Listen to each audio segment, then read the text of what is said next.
Hello ನಮಸ್ಕಾರ. Welcome back to Neel's vibes. Okay, Ramoji film city ಆದಮೇಲೆ ನಾವು ಅಲ್ಲೇ ಸಿಟಿ ಹೊರಗಡೆ ಹಾಲ್ಟ್ ಮಾಡಿ, ಆಮೇಲೆ ನೆಕ್ಸ್ಟ್ ಡೇ ನಾವು ಶ್ರೀಶೈಲಕ್ಕೆ ಹೋಗ್ತಾ ಇದ್ದೀವಿ. ಶ್ರೀಶೈಲ 12 ಜ್ಯೋತಿರ್ಲಿಂಗಗಳಲ್ಲಿ ಒಂದು. ಶ್ರೀಶೈಲ ಮಲ್ಲಿಕಾರ್ಜುನ ಶ್ರೀಶೈಲಕ್ಕೆ ಹೇಗೆ ಬಂದರು ಅನ್ನೋದನ್ನು ಈ ವಿಡಿಯೋದಲ್ಲಿ ಹೇಳ್ತೀನಿ. ನಿಮಗೆಲ್ಲ ಸ್ಟೋರಿ ಗೊತ್ತಿರ್ಬೋದು. ಗಣೇಶ ಮತ್ತು ಕಾರ್ತಿಕೇಯನ್ ಮಧ್ಯೆ ಒಂದು ಕಾಂಪಿಟೇಷನ್ ಇತ್ತು. ಯಾರು ಪ್ರಪಂಚನ 3 ಬಾರಿ ಸುತ್ತ ಹಾಕ್ತಾರೋ ಮೊದಲು ಅವರಿಗೆ ಮದುವೆ ಮಾಡ್ತೀವಿ ಅಂತ ಹೇಳಿರ್ತಾರೆ. ಆದರೆ ಗಣೇಶ ತಾಯಿ ತಂದೆನೇ ತನ್ನ ಪ್ರಪಂಚ ಅಂತ ಹೇಳಿ ಅವ್ರ ಸುತ್ತು 3 ಸುತ್ತನ್ನು ಹಾಕಿ ಎಲ್ಲರ ಮನಸ್ಸನ್ನು ಗೆದ್ದು ಅವನೇ ವಿನ್ ಆಗ್ತಾನೆ. ಕಾರ್ತಿಕೇಯ 3 ರೌಂಡ್ ಹಾಕೊಂಡು ಬರೋಷ್ಟೊತ್ತಿಗೆ ಆಲ್ರೆಡಿ ಗಣೇಶನಿಗೆ ಸಿದ್ಧಿ ಬುದ್ಧಿ ಜೊತೆಗೆ ಮದುವೆ ಆಗಿಬಿಟ್ಟಿರುತ್ತೆ. ಕಾರ್ತಿಕೇಯನ ಮನಸ್ಸು ತುಂಬಾ ನೋವಾಗ್ಬಿಟ್ಟಿರುತ್ತೆ. ಸೊ ಅವನು ಕೈಲಾಸನೇ ಬಿಟ್ಟು ಹೊರಟ್ಬಿಡ್ತಾನೆ. ಆಬ್ವಿಯಸ್ಲಿ ತಾಯಿ ತಂದೆಗೂ ಕೂಡ ತುಂಬಾ ದುಃಖ ಆಗಿ ಅವರು ಕೂಡ ಮಗನ್ನ ಹುಡುಕೊಂಡು ಭೂಮಿಗೆ ಬರ್ತಾರೆ.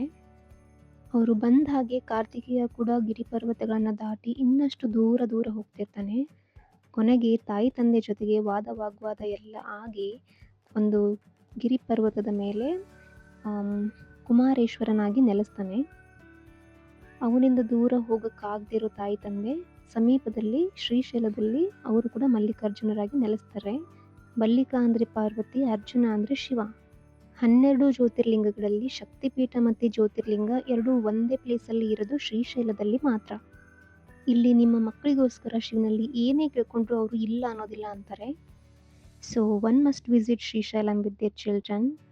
ನಮ್ಮ ನೆಕ್ಸ್ಟ್ ಟ್ರಿಪ್ಪಲ್ಲಿ ನಾವು ಕುಮಾರೇಶ್ವರ ನೆಲೆಸಿರೋ ಗುಡ್ಡಕ್ಕೆ ಕೂಡ ಹೋಗಿದ್ದೀವಿ. ರೆಸ್ಟ್ ಆಫ್ ದ ಸ್ಟೋರಿ ಅಲ್ಲಿ ಹೇಳ್ತೀನಿ. So this was our 4th day. ಆಮೇಲೆ ನಾವು ಘಾಟಿಂದ ಹೊರಗಡೆ ಬಂದು ಮಹಾನಂದಿ ಸಮೀಪ ಹಾಲ್ಟ್ ಮಾಡಿದ್ವಿ. ನೀವೇನಾದರೂ ಶ್ರೀಶೈಲಕ್ಕೆ ಹೋಗೋರಿದ್ರೆ ಶಿವರಾತ್ರಿ ಮತ್ತು ಯುಗಾದಿ ಮಧ್ಯದಲ್ಲಿ ಹೋಗಬೇಡಿ. ಬಿಕಾಸ್ ತುಂಬಾ ರಶ್ ಇರುತ್ತೆ ಮತ್ತು ದರ್ಶನ ಕೂಡ ಚೆನ್ನಾಗಿ ಮಾಡ್ಲಿಕ್ಕೆ ಆಗೋದಿಲ್ಲ. ಬೇರೆ ಟೈಮಲ್ಲಿ ಹೋದರೆ ಆರಾಮಾಗಿ ದರ್ಶನ ಮಾಡ್ಕೊಳ್ಬೋದು. ನಮಗೆ ಗೊತ್ತಿಲ್ಲದಿರೋದಕ್ಕೆ ಶಿವರಾತ್ರಿ 2 ದಿನ ಇತ್ತು, ಆವಾಗ ಹೋಗಿದ್ವಿ. ಸೊ ಟಿಕೆಟ್ ತೊಗೊಂಡು ಒಳಗಡೆ ಏನಾದರೂ ಹೋಗಿದ್ದಿಲ್ಲ ಅಂದರೆ 5 to 6 ಅವರ್ಸ್ ಬರೀ ವೆಯ್ಟ್ ಮಾಡಬೇಕಾಗ್ತಿತ್ತು. ಸೊ ನಾವು ಟಿಕೆಟ್ ತೊಗೊಂಡು ಒಳಗಡೆ ಹೋಗಿ 2-3 ಅವರ್ಸಲ್ಲಿ ದರ್ಶನ ಮಾಡಿಕೊಂಡು ಬಂದ್ವಿ. ಸೊ ನಮ್ಮ ಎಂಟೈರ್ 4th ಡೇ ಶ್ರೀಶೈಲಲ್ಲೇ ಮುಗೀತು. ಆಮೇಲೆ ಮಹಾನಂದಿಗೆ ಹೊರಟಿದ್ದೀವಿ ಇವಾಗ. ಇಲ್ಲೆಲ್ಲ ಘಾಟ್ ಏರಿಯಾ ಇರೋದ್ರಿಂದ ಸೊ ಬ್ರೇಕ್ಫಾಸ್ಟು ಊಟ ಎಲ್ಲ ಟೈಮಿಗೆ ಸಿಗೋದಿಲ್ಲ. ಸೊ ಎಲ್ಲಿ ಸಿಗುತ್ತೋ ಅಲ್ಲಿ ಹೊಟ್ಟೆ ತುಂಬ ಬಾರಿಸ್ಬಿಡ್ಬೇಕು. ಶ್ರೀಶೈಲದಿಂದ ಮಹಾನಂದಿ ಅರೌಂಡ್ 4 ಅವರ್ಸ್ ಜರ್ನಿ ಇತ್ತು. ಸೊ ನಾವು ಆಲ್ರೆಡಿ 2 ಅವರ್ಸ್ ಬಂದಿದ್ದೀವಿ. ಸೊ ಬೆಳಗ್ಗೆ ಆರಾಮಾಗಿ ಎದ್ದು ಇನ್ನು 2 ಅವರ್ಸಲ್ಲಿ ನಾವು ಮಹಾನಂದಿ ರೀಚ್ ಆದ್ವಿ. ಇದೇ ನೋಡಿ ಟೆಂಪಲ್ಲು ತುಂಬಾ ಚೆನ್ನಾಗಿದೆ. ಮತ್ತು ಶ್ರೀಶೈಲಕ್ಕೆ ಬಂದವರೆಲ್ಲ ಮಹಾನಂದಿಗೆ ಬಂದೇ ಬರ್ತಾರೆ. ನಂದಿ ಶಿವನ ಆರಾಧಕ. ಮತ್ತು ಅವನು ಶಿವನ ಹತ್ರ ಕೇಳ್ಕೊಂಡಿರೋದು ಒಂದೇ, ನಾನು ಯಾವಾಗಲೂ ನಿನ್ನ ಮುಂದೆನೇ ಇರಬೇಕು, ನಿನ್ನ ಮಾತುಗಳನ್ನ ಕೇಳ್ತಾ ಇರಬೇಕು, ನಿನ್ನ ಕಷ್ಟ ಸುಖಗಳನ್ನು ನಾನು ಕೇಳ್ತಾ ಇರಬೇಕು, ನಾನು ಯಾವಾಗಲೂ ನಿನ್ನ ಜೊತೆನೇ ಇರಬೇಕು ಅಂತ. ಸೊ ನೀವು ಅಬ್ಸರ್ವ್ ಮಾಡಿರ್ಬೋದು, ನಂದಿ ಕಿವಿಯಲ್ಲಿ ಬೇಡಿಕೆಗಳನ್ನು ಹೇಳ್ತಾ ಇರ್ತಾರೆ ಜನ ಎಲ್ಲ. ಯಾಕಂದರೆ ನಂದಿ ಒಬ್ಬನೇ ಶಿವನ ಜೊತೆ ಯಾವಾಗಲೂ ಮಾತಾಡೋನು. ಸೊ ನಮ್ಮ ಎಲ್ಲ ಬೇಡಿಕೆಗಳನ್ನು ಶಿವನ ಹತ್ರ ಅವನು ಮುಟ್ಟಿಸ್ತಾನೆ ಅನ್ನೋ ನಂಬಿಕೆ ಇದೆ. ಅದಕ್ಕೋಸ್ಕರ ನಂದಿ ಕಿವಿಯಲ್ಲಿ ಬೇಡಿಕೆಗಳನ್ನು ಹೇಳ್ತಾರೆ. ಸೊ ಬೆಳಗ್ಗೆ 9 ಗಂಟೆ ಅನ್ನೋಷ್ಟೊತ್ತಿಗೆ ನಾವು ಮಹಾನಂದಿಗೆಲ್ಲ ಬಂದಿದ್ವಿ. ಇಲ್ಲಿ ಅಷ್ಟೊಂದೇನು ರಶ್ ಇರಲಿಲ್ಲ. ಇಲ್ಲಿ ಚೆನ್ನಾಗಿ ದರ್ಶನ ಆಯಿತು. ಮತ್ತು ಇಲ್ಲಿ ಒಳಗಡೆ ಹೋಗೋಕ್ಕೂ ಮುಂಚೆ ಹೊಂಡ ಇದೆ. ಇಲ್ಲಿ ಗಂಡು ಮಕ್ಕಳಿಗೊಂದು ಹೆಣ್ಮಕ್ಳಿಗೊಂದು ಸೆಪ್ರೇಟ್ ಆಗಿದೆ. ಸೊ ಅಲ್ಲಿ ಸ್ನಾನ ಮಾಡಿಕೊಂಡು ಆಮೇಲೆ ದೇವರ ದರ್ಶನ ಮಾಡ್ಕೊಳ್ಬೇಕು. ನಾವು ಕೂಡ ದೇವ್ರ ದರ್ಶನ ಮಾಡಿಕೊಂಡು ಆಮೇಲೆ ಹೊರಗಡೆ ಬಂದ್ವಿ. ಬಂದ ಮೇಲೆ ಆಂಟೀಸ್ನೆಲ್ಲ ನೋಡಿ ಇವರು ಕೂಡ ಡ್ಯಾನ್ಸ್ ಮಾಡ್ತಿದ್ದಾರೆ. ಇಲ್ಲಿ ಒಂದು ತುಂಬ ದೊಡ್ಡದಾಗಿರೋ ನಂದಿ ಇದೆ, ನೋಡಲಿಕ್ಕೆ ತುಂಬ ಚೆನ್ನಾಗಿದೆ. ಇದು ದೇವಸ್ಥಾನದ ಹೊರಗಡೆ ಇದೆ. ಇಲ್ಲಿ ಹೊರಗಡೆ ಬರ್ತಿರ್ಬೇಕಾದ್ರೆ ನನಗೆ ಒಂದು ಬುಕ್ ಸ್ಟಾಲ್ ಸಿಕ್ತು. ಆ ದೇವಸ್ಥಾನದ ಒಳಗಡೆನೆ ತುಂಬ ಚೆನ್ನಾಗಿರೋ ಬುಕ್ಸ್ ಎಲ್ಲ ಇಟ್ಟಿದ್ರು. ಸೊ ನಾವು ಕೂಡ ಶ್ರೇಷ್ಠನಿಗೋಸ್ಕರ ಒಂದು ಕಲರಿಂಗ್ ಬುಕ್ಕನ್ನು ತೊಗೊಂಡ್ವಿ. ಆ್ಯಕ್ಚುಲಿ ಅವನೇ ಇಷ್ಟಪಟ್ಟು ತೊಗೊಂಡಿದ್ದು. ಆಮೇಲೆ ಹೊರಗಡೆ ಬಂದು ಒಂದು ಸ್ವಲ್ಪ ಪ್ರಸಾದ ಮತ್ತು ಅದು ಇದು ಶಾಪಿಂಗ್ ಎಲ್ಲ ಮಾಡಿದ್ವಿ. ಶಾಪಿಂಗ್ ಅನ್ನೋಕ್ಕೇನು ಬರೀ ಮಕ್ಕಳು ಆಟದ ಸಾಮಾನೇ. ನನ್ನ ಮಗ ಗೊತ್ತಲ್ಲ, ಆಟದ ಸಾಮಾನು ನೋಡಿದ್ರೆ ಮುಗೀತು. ಇಲ್ಲೂ ಕೂಡ ಒಂದು ಸ್ವಲ್ಪ ಶಾಪಿಂಗ್ ಮಾಡ್ದ.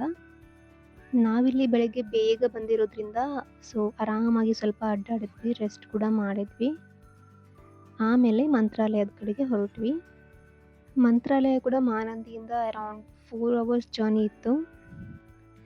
ಇದು ಕೂಡ ಲಾಂಗ್ ಜರ್ನಿನೇ ಅಂತ ಸ್ವಲ್ಪ ಆರಾಮಾಗಿ ರೆಸ್ಟ್ ಮಾಡಿಕೊಂಡೇ ಹೊರಟ್ವಿ. ಇಲ್ಲಿ ನೋಡಿ ನನ್ನ ಮಗ ಬಬಲ್ ಆಡೋದನ್ನು ತೊಗೊಳ್ತಿದ್ದಾನೆ. He is testing it. With the shopkeeper. ನಾವು ಕೂಡ ಸ್ವಲ್ಪ ಮನೆಗೆ ಬೇಕಾಗಿರೋ ರಂಗೋಲಿ ಅದು ಏನೋ ಸ್ಟೆನ್ಸಿಲ್ಸ್ ಎಲ್ಲ ಇರುತ್ತಲ್ಲ, ಆ ಥರ ಸಾಮಾನೆಲ್ಲ ತಗೊಂಡ್ವಿ. ಇಲ್ಲಿ ನಾವು ಒಂದು ಹಾಫ್ ಆನ್ ಅವರ್ ಎಲ್ಲ ಸ್ಪೆಂಡ್ ಮಾಡಿದ್ವಿ. ಆಮೇಲೆ ಮಂತ್ರಾಲಯದ ಕಡೆ ಹೊರಟ್ವಿ. ಬಿಸಿಲು ಮಾತ್ರ ಸಿಕ್ಕಾಪಟ್ಟೆ ಇತ್ತು.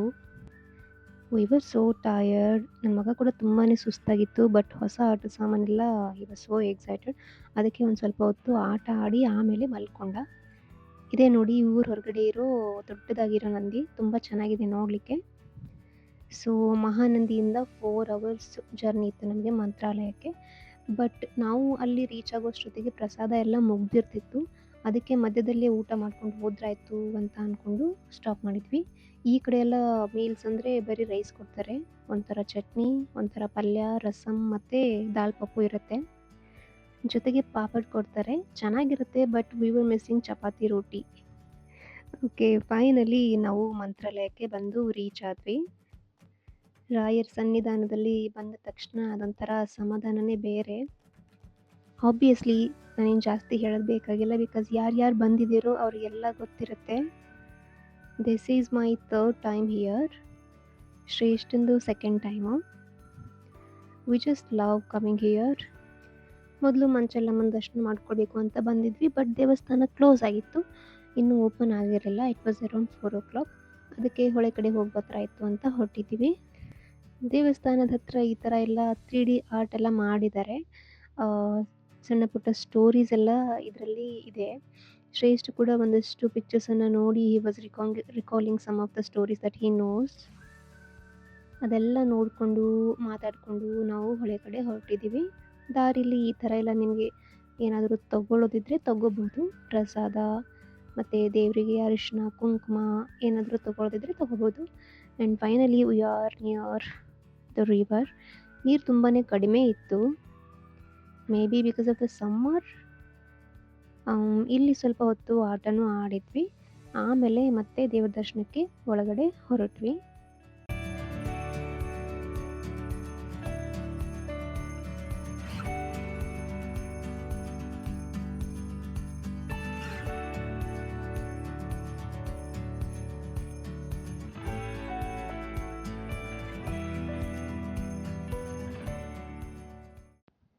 ನಾವು ಬರೋಷ್ಟೊತ್ತಿಗೆ ದೇವಸ್ಥಾನ ಕೂಡ ಓಪನ್ ಮಾಡಿದ್ರು.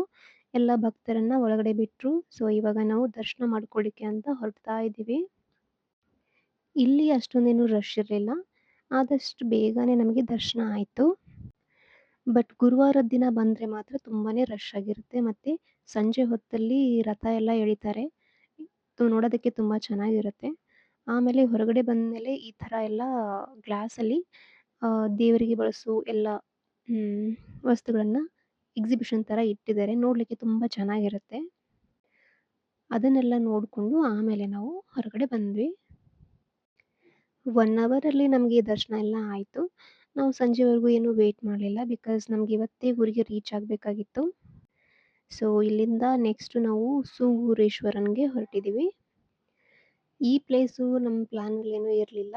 ಬಟ್ ದಾರಿಲಿ ಹೋಗಬೇಕಾದ್ರೆ ಬರುತ್ತೆ ಅನ್ನೋ ಕಾರಣಕ್ಕೆ ಹೋಗ್ತಾ ಇದ್ವಿ. ನಮ್ಮಮ್ಮ ಹೇಳಿದ್ರು ಟೆಂಪಲ್ ತುಂಬ ಚೆನ್ನಾಗಿದೆ ನೋಡ್ಕೊಂಬರ್ರಿ ಅಂತ. ಆಯಿತು ಅಂತ ಬಂದಿದ್ದೀವಿ. ಅರೌಂಡ್ 6:30ಗೆಲ್ಲ ನಾವಿಲ್ಲಿ ಬಂದಿದ್ದೀವಿ. ಈ ಪ್ಲೇಸ್ ಕೂಡ ತುಂಬಾ ದೊಡ್ಡದಾಗಿತ್ತು. ನೋಡಲಿಕ್ಕೆ ತುಂಬಾ ಚೆನ್ನಾಗಿತ್ತು. ಅಕ್ಕಪಕ್ಕದಲ್ಲಿ ಗಣೇಶ ಮತ್ತು ಶಿವಲಿಂಗ ಈ ಥರ ನಿಲ್ಲಿಸಿದ್ದಾರೆ. ನೋಡೋದಕ್ಕೆ ತುಂಬಾ ಚೆನ್ನಾಗಿತ್ತು. ಅದನ್ನು ನೋಡಿಕೊಂಡು ನಾವು ಒಳಗಡೆ ಹೋದ್ವಿ. ಒಳ್ಳೆಯ ಆರ್ಕಿಟೆಕ್ಚರು. ಆದರೆ ನಾವು ಹೋಗಿರೋ ಟೈಮಲ್ಲಿ ದೇವರಿಗೆ ಪೂಜೆ ನಡೆದಿತ್ತು. ಅಪ್ ಟು 8 o'clockವರೆಗೂ ಆಗುತ್ತೆ ಅಂತ ಹೇಳಿದರು. ಅಯ್ಯೋ, ಇಷ್ಟು ದೂರ ಬಂದು ದೇವ ದರ್ಶನ ಆಗಲಿಲ್ಲ ಅಂದರೆ ಹೇಗೆ ಅಂತ ಅಂದ್ಕೊಳ್ತಿದ್ವಿ. ಇಟ್ಸ್ ಓಕೆ, ಕೇಳಿದ್ರಾಯ್ತು ಒಂದು ಮಾತು ಅಂತ ಪೂಜಾರಿಗೆ ಕೇಳಿದ್ವಿ. ಅವರು ನಾವು ದೂರ ಇನ್ನೂ ಹೋಗೋದಿದೆ, ಸ್ವಲ್ಪ ದರ್ಶನ ಮಾಡ್ಕೊಂಡು ಹೋಗ್ಬೋದಾ ಅಂತ ಕೇಳಿದ್ದಕ್ಕೆ ಅವರು ಕೂಡ ಹ್ಞೂ ಅಂದು ನಮಗೆ ದೇವ್ರ ದರ್ಶನ ಮಾಡಿಸಿದ್ರು. ತುಂಬಾ ಖುಷಿ ಆಯಿತು. ಇಲ್ಲಿ ನಂದಿಕೋಲ್ ನೋಡಿ ನಮಗೆ ನಮ್ಮೂರಲ್ಲಿರೋ ಸಿದ್ದೇಶ್ವರ ಜಾತ್ರೆಯಲ್ಲಿ ಬರೋ ನಂದಿಕೋಲೇ ನೆನಪಾಗಿತ್ತು. ತುಂಬ ದೊಡ್ಡ ಜಾಗ. ನೋಡಲಿಕ್ಕೆ ಮಾತ್ರ ತುಂಬಾ ಚೆನ್ನಾಗಿದೆ. ಹಳೆ ಟೆಂಪಲ್ಲು, ಆದರೆ ತುಂಬ ಚೆನ್ನಾಗಿ ಮೇಂಟೈನ್ ಮಾಡಿದ್ದಾರೆ. ಇಲ್ಲಿ ನೋಡಿ ಆಲ್ರೆಡಿ ದೇವರಿಗೆ ಪೂಜೆ ಮಾಡ್ತಾ ಇದ್ದಾರೆ ಒಳಗಡೆ. ಸೊ ಥ್ಯಾಂಕ್ಫುಲಿ ನಮಗೆ ದೇವ್ರ ದರ್ಶನ ಆಯಿತು.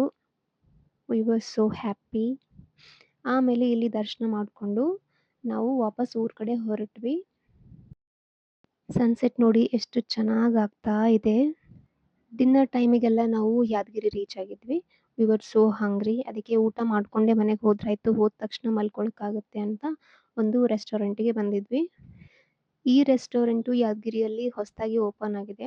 So it was very nice. Service ಮಾತ್ರ ತುಂಬಾನೇ ಚೆನ್ನಾಗಿತ್ತು. ಊಟ ಕೂಡ ಹಾಗೆ ಇತ್ತು. ಮತ್ತೆ ಮಕ್ಕಳಿಗೋಸ್ಕರ ಈ ಥರ ಹೈ ಚೇರ್ ಎಲ್ಲ ಕೊಡ್ತಾರೆ.